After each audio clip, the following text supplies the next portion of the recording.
Assalamualaikum warahmatullahi wabarakatuh. Salam SMK. SMK bisa, SMK hebat. Balik lagi nih Sobat SMK. Kita di program Osaka, obrolan siswa SMK. Wih. Mem, gimana kabarnya? Alhamdulillah sehat. Pak Dino sendiri gimana kabarnya? Sehat-sehat manja. Iya, sehat-sehat manja. Kenapa Pak sehat-sehat manja? Padahal di luar lagi panas nih. Iya, karena manja di ayam. Aduh. Oke, Pak Dino, saya mau nanya nih sama Bapak. Yes, kan ma'am. saat ini kita sedang kedatangan tamu yang luar biasa, Pak. Ih, cakep. Iya. Siapa tuh, Mem? Oke, tapi sebelumnya kita mau kasih tahu nih sama sobat SMK.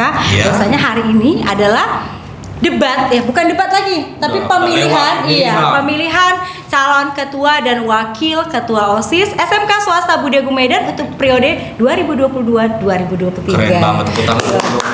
Dan pesta demokrasi ini yang ada di SMK Swasta Budi Agung ini juga bekerja sama dengan KPU Kota Medan. Luar biasa. Nah, oke. Dan kebetulan bintang tamu sudah hadir nih, Mem. Iya, boleh dong Pak Dino dikenalkan sama sobat SMK.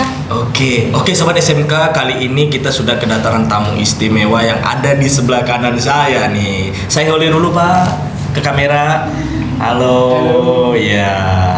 Di samping kiri saya juga nggak kalah ganteng. Iya. Bapak Wakil Kepala Sekolah Bidang Kurikulum kita Bapak Suprianto. Saya hello Pak. Iya.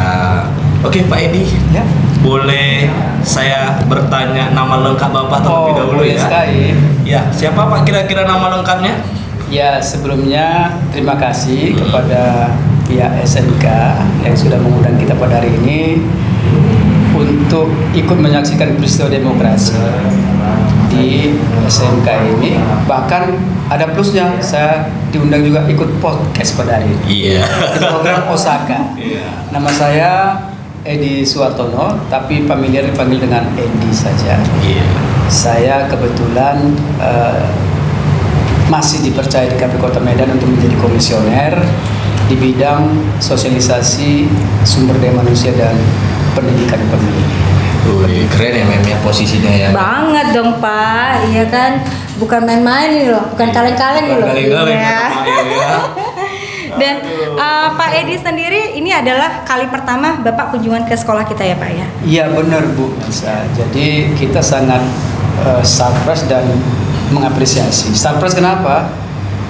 Nggak nyangka tadi sebelumnya kemarin tiba-tiba ada bonusnya ikutan podcast kan gitu. Iya.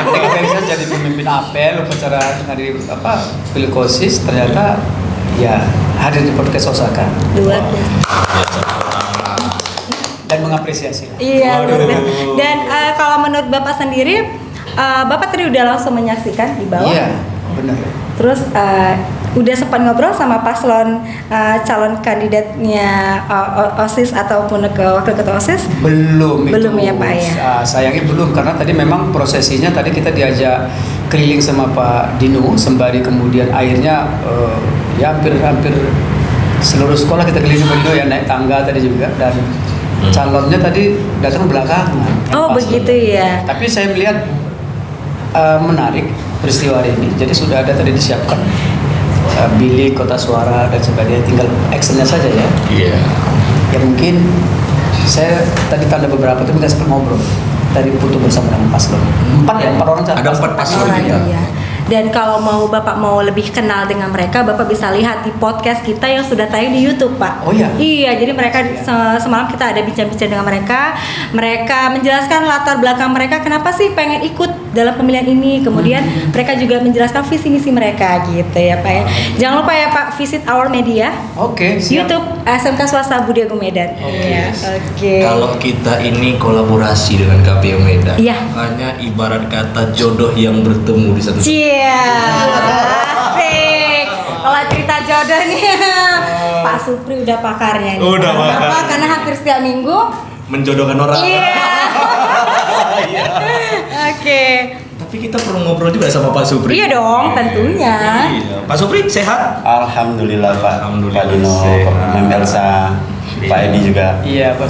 Pak Supri, tadi kan saya udah bincang-bincang nih sama Pak Edi. Sekarang saya mau bincang-bincang sama Pak Supri. Pak Supri, menurut Pak Supri ini gimana tentang program yang udah kita jalankan sekarang ini, khususnya pemilihan OSIS yang berkolaborasi dengan KPU Kota Medan? Monggo Pak. Ya, terima kasih Pak Dino. Jadi kalau untuk ini, kalau di sekolah Pak Edi, kita ada namanya proyek penguatan profil pelajar Pancasila. Jadi kebetulan sebetulnya ini adalah gayung bersambut. Kenapa gayung bersambut? Karena pemerintah punya program kurikulum mandiri, itu ada P5 namanya. Profil penguatan proyek ya, proyek penguatan profil pelajar Pancasila. Jadi di P5 itu kita ada suara demokrasi. Jadi suara demokrasi yang paling dekat dengan kita kan tentunya pemilihan umum yang ada di Indonesia.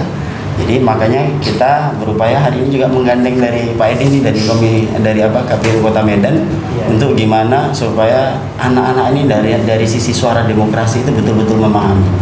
Bahkan kita berharap ya ini akan menyeluruh kepada seluruh peserta didik kita kan. Karena ini prosesnya langsung kita libatkan pihak KPU gitu. Itu harapannya begitu. Jadi harapannya luas ya dengan KPU. Kita harap kerjasama ini nggak hanya hari ini aja, tapi berlangsung di tahun-tahun berikutnya. Siap. Keren ya Pak Edi ya. Wah, keren banget. Keren, waduh, luar biasa nih Pak Edi. Apresiasi dengan Budi Agung. Iya, luar biasa. Dan sedikit kita mau berbagi sharing sama Pak Edi nih, bahwasannya biasanya yang kita tahu kalau calon-calon kandidat itu kan mereka punya tim ya Pak ya.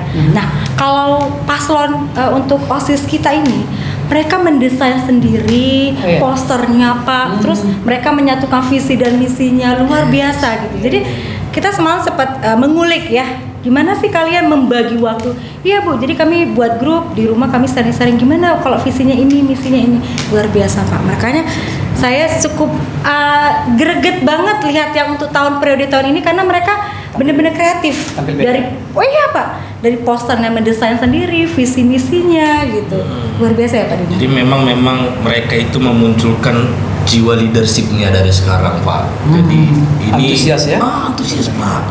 Nah, jadi memang anak-anak ini bahagia juga nih, apalagi kita udah gandeng KPU kan begitu. Nah, menurut Pak Edi sendiri nih, saya mau tanya nih, menurut Bapak gimana sih kriteria pemimpin yang baik itu Pak? Iya, saya pikir tadi diawali dengan terminologi tentang pemimpin, kan begitu ya, seperti bilang Pak Supriyanto tadi dalam sampaiannya tadi, penting memilih pemimpin itu. Ada banyak sumber referensi yang bisa menegaskan pentingnya memilih pemimpin.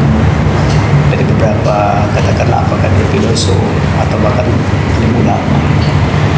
Jadi saya pikir sebagai penyelenggara atau sebagai awam lah, katakan begitu ya, kita kan perlu ada, atau selain memimpin bagi diri sendiri ya, kita juga perlu punya pemimpin bisa katakanlah menjadi panutan, membawa kita kepada yang lebih baik. Nah, kriteria pemimpin yang menurut saya penting dimiliki adalah kepemimpinannya itu sendiri, leadershipnya itu harus ada. Itu yang penting.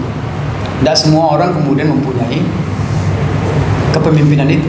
Mungkin nanti dari pihak akademisi ya, apa sih kepemimpinan itu sendiri. Jadi kalau setiap orang, saya bilang tadi, punya berkesempatan untuk menjadi pemimpin, tapi belum tentu memiliki kepemimpinan, leadership tadi itu. Jadi cirinya apa? Saya pikir ya rela berkorban, contohnya ya, seorang pemimpin itu harus rela berkorban, ya, mengutamakan kepentingan anggotanya, kan begitu. Dan tentunya bisa menjadi problem solving juga bagi permasalahan muncul di anggotanya, atau katakanlah dalam konteks yang lebih kecil di rumah tangga, ya. Pemimpin keluarga itu kan bisa menjadi penyatu juga ya terhadap perbedaan-perbedaan yang ada, memimpin, kemudian rela, yang saya sebutkan tadi beberapa lah nilai-nilai yang harus dimiliki oleh seorang pemimpin dalam konteks yang besar, lingkungan, bahkan negara. Mungkin tanggung jawab lebih besar Pak Dino. Itu paling tidak sedikit lah cuplikan atau katakan kisi-kisi pemimpin itu harus seperti apa gitu. Oke, luar biasa. Jadi setiap orang punya keinginan untuk menjadi pemimpin, tapi tidak semua orang memiliki jiwa leadership. Ya. Dan seperti pesan Bapak Edi tadi, bahwasannya untuk menjadi leadership yang patut dicontoh adalah yang pertama rela berkorban tadi. Rela berkorban. Terus yang kedua harus memahami kemauan anggotanya. Dan yang ketiga mampu menjadi menengahi atau problem solving ya Pak ya. Dan problem solving terutama dalam rumah tangga. Cie, balik lagi sama Pak Dino. Pak Dino. Kapan nih Pak Dino berumah tangganya Pak Dino? Gitu. Kenapa saya ya memang?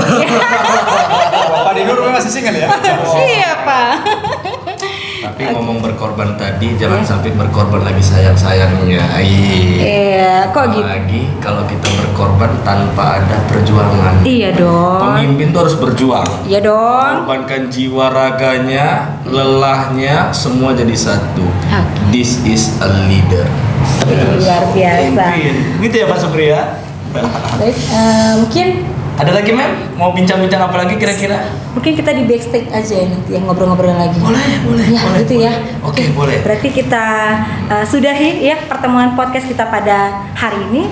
Semoga apa yang disampaikan oleh Pak Edi tadi ya dan Pak Supriyanto tadi menjadikan pembelajaran. Ya, luar biasa. Dan saya Elsa Francisca, rekan saya Iksan Dino. Dan saya Supriyanto. Saya Edi Suwartono. mohon undur diri. Salam sukses dan salam sehat buat kita semua. Salam SMK. SMK bisa, SMK hebat. KPU melayani.